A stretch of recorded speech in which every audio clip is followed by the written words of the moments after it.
Une patiente me dit, il faut bien paniquer, docteur, c'est terrible. Et elle consomme 1 litre de crème glacée en 1h30. Elle a une obésité excessivement importante. Et ce qu'il faut savoir, que l'Organisation mondiale de la santé, dont vous entendez beaucoup parler récemment, a déclaré l'obésité et le surpoids pandémie non infectieuse. C'est la première fois qu'une condition comme l'obésité ou le surpoids était nommée comme faisant partie d'une épidémie sans agent infectieux, 1997. Et quand vous regardez ce que ça veut dire, 2,8 millions de décès par an, 2,8 millions par an, dans le monde causés par le surpoids et l'obésité. 2,8 millions. Il y aurait 1,9 milliard de personnes qui souffrent de surpoids et d'obésité, soit tout près de 25% de la population mondiale, parce que ça s'est étendu partout. Et ce qui fait qu'il y aurait obésité morbide, 650 millions sur la planète de gens qui en souffrent.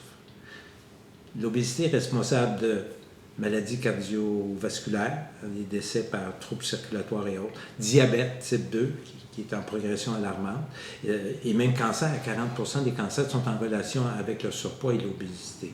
Et ce qui en fait une des conditions sociales les plus désastreuses. Et si on regarde par rapport, par exemple, les enfants, on sait qu'il y a 1/3 des enfants qui ont un surpoids et 10% qui sont déjà obèses. Alors, et on sait que leur espérance de vie va être bien moindre que celle de leurs parents. Alors, au Québec, on estime à 7000 décès par an causés par le surpoids et l'obésité. 7000 décès par an. Je ne veux pas comparer ça au COVID, là, mais en date du 20 mars, on a un décès au Québec. Je veux dire 7000 décès par an. Alors, c'est les perceptions, qu'est-ce qui est important ou pas. Oui, c'est bon de suivre les directives publiques, de santé publique pour le COVID-19, j'en suis.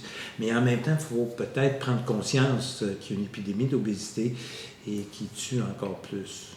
Vous avez des questions? Faites-nous les parvenir, ça fait un grand plaisir. On se revoit, au plaisir.